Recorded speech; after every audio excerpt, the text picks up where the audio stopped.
Hey guys, so in our previous video we are able to create the page or layout where we can view the list of purchase orders. So let's go to our database. So here in this order product we have this data, and here we're going to display it in this page. So in a view order.php,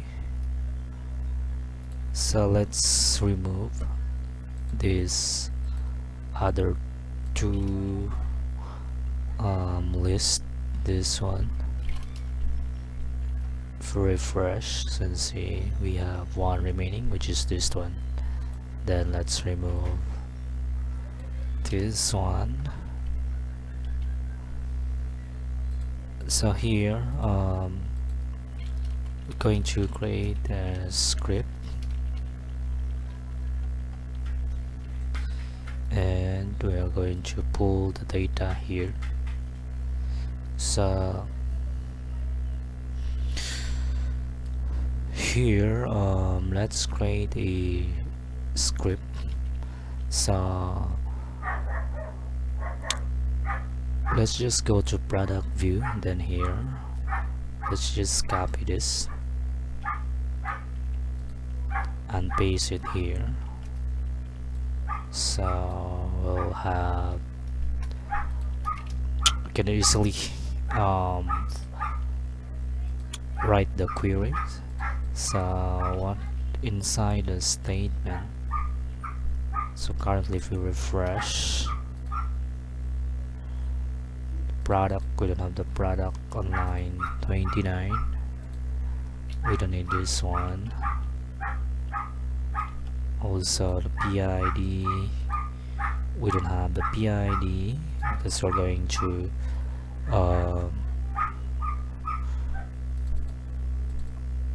remove this. So here we'll just use query. So select, just use this asterisk. This means we select from all fields from. So here, as you can see, we have our order product.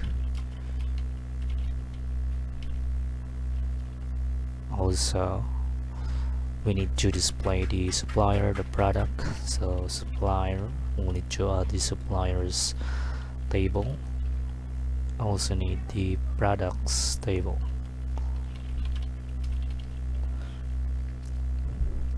Where, so we don't need the where close, we need it, but for linking this table, so we can use order product that supplier is equals to the suppliers dot id and order product that products is equals to products dot id, and also we can add the users.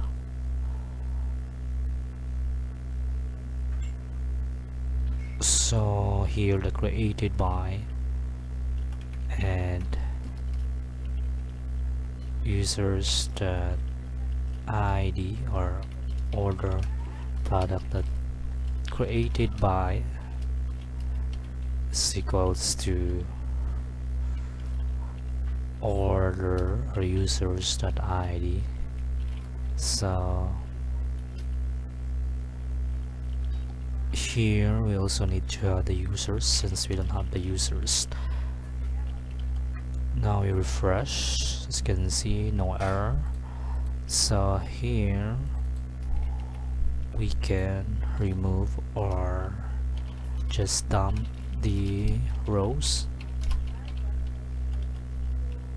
And if we refresh, as you can see here, it will give us list of data. So here we have 17. As you can see in our order product, we have 17, but we don't need all of this. So what we're going to do is we can just get the columns that we are going to show in this page. So let's just so here we have the product. So that's the product dot name. So you can just use the select the product, and then that's the product name.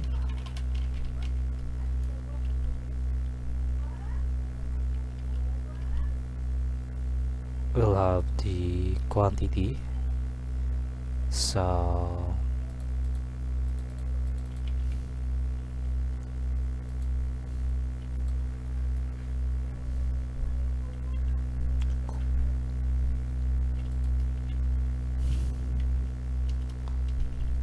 here is just use the table and then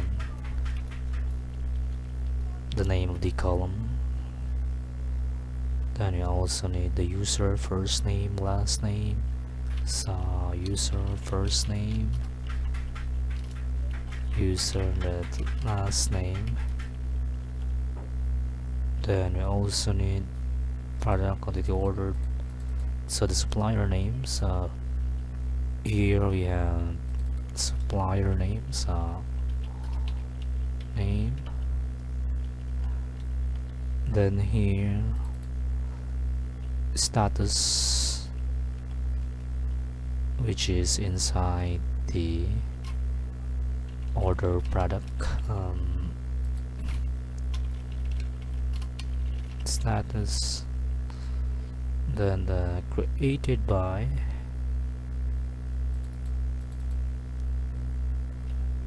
created at, so we'll have order product that created at. So we have the product, the quantity ordered, supplier status, ordered by, created by. So if we refresh,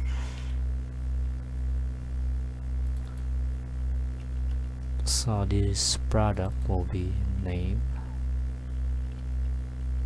I mean S, with an S, products user. This user will be users. So if we bar down, as you can see here, we have selected the columns that we just need on the table. So here now we have that. We need to process it first. So as you can see here, we have grouped them in batch number.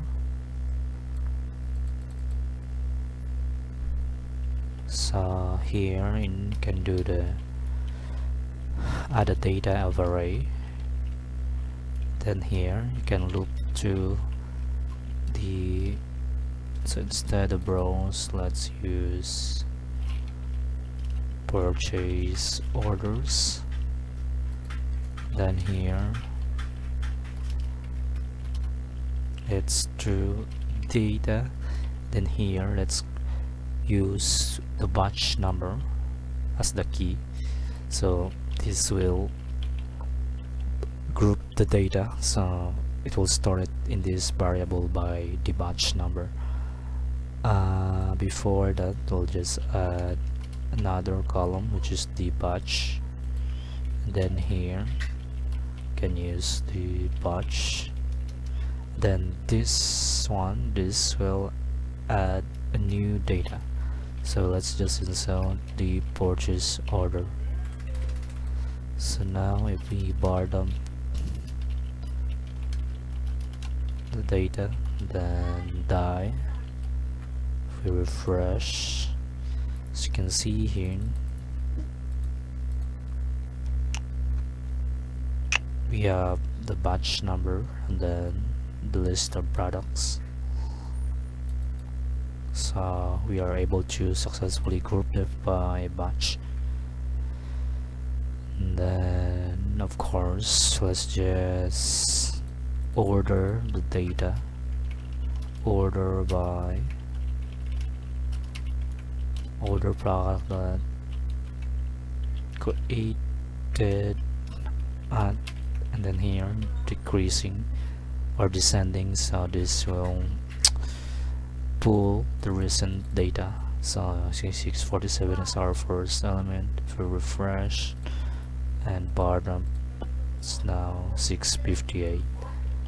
So now we have the data. We then use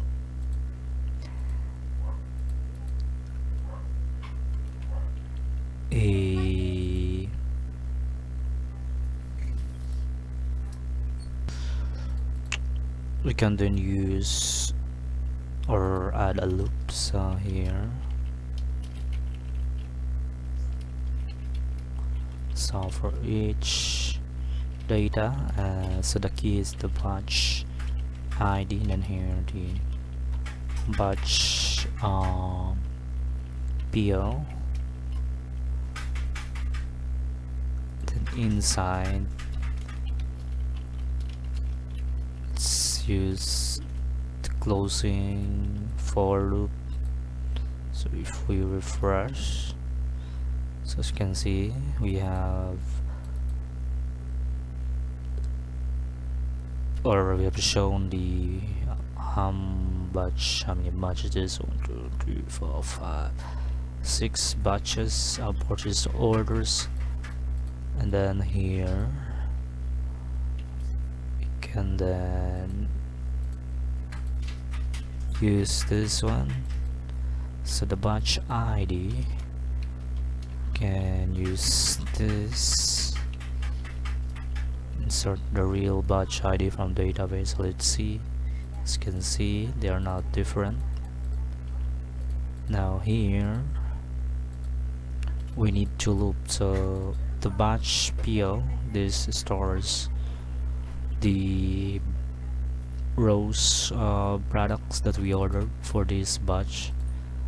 So now here we can then use a loop here,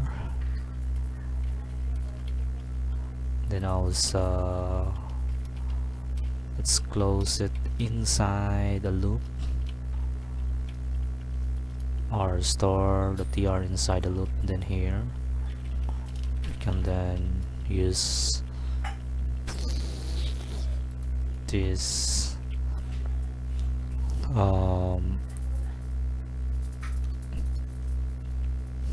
variable as batch PO. Then here, so as you can see we have this one, so we can do the index, and then instead of 1 we can just add the index or show index plus 1. Then here we can do the, can easily update it by multiple selecting.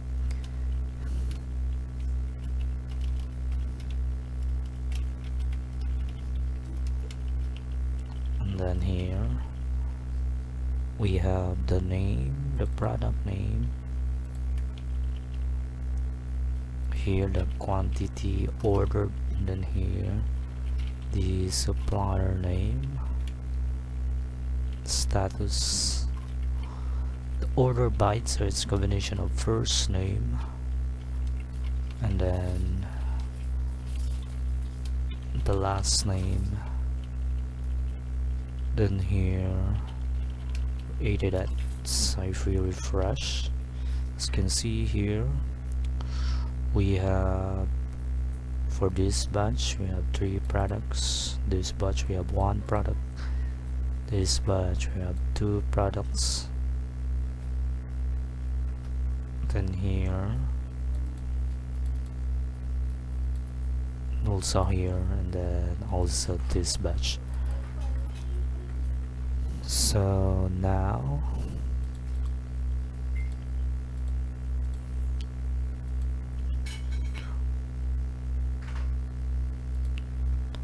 we need, let's just add a status. So here ordered, so it's active. Let's do add some styles.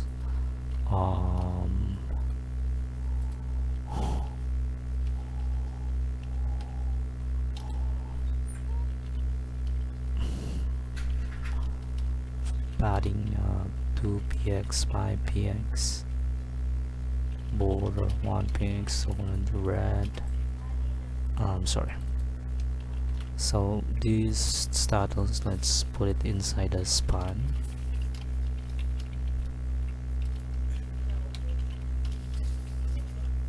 Fresh, then select it. Let's add the padding 2px by px, 1px, solid green. So for now, let's just add the background. So for ordered, let's use this one. Let's add the padding.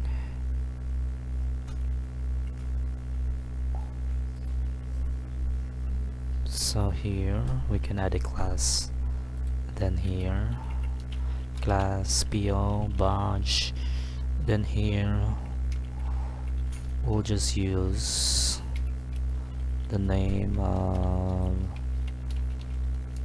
the badge status. Then here we can just use this one.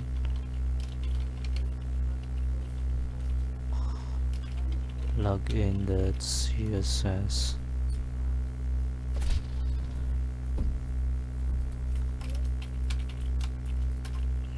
Then we'll add the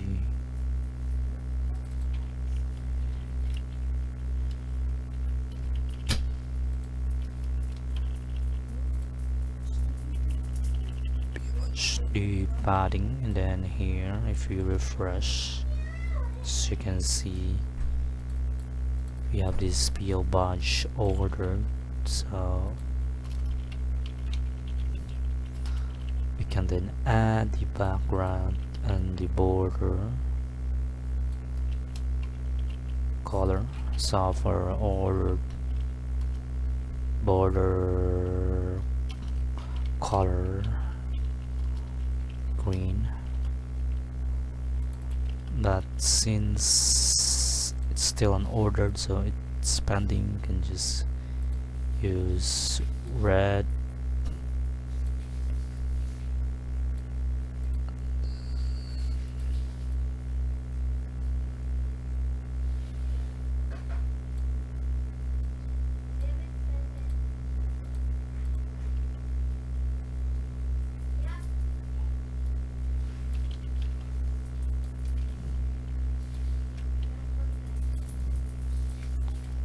Maybe also here we'll have used the arrive, then it will be using the green icon. So let's just try to update an order, set the status to arrive. As you can see, it's not working. So let's remove this. That, so as you can see, it's green for ordered.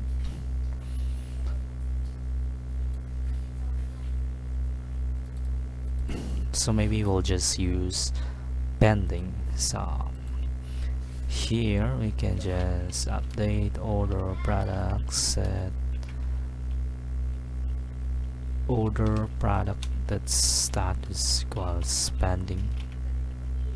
So let's just use a short letters go.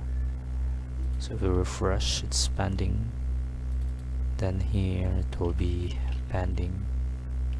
Now this one pending, and then here what do you call it, it's pending. Arrive, yeah, let's just use arrive, or complete, let's just complete. complete. So if we browse set the other to complete, see it is set to complete. So this issue will just fix this one once we add all the features in our list or the PO orders data. So as you can see, we have now pulled the data from our database. So these are real data, the purchase orders data. We displayed it in our page. So in the next video, we're going to add a feature in our update. So once we click, we'll pull the data here, and then we can change the status and then set how much quantity we received from the supplier. So that's it. Thank you.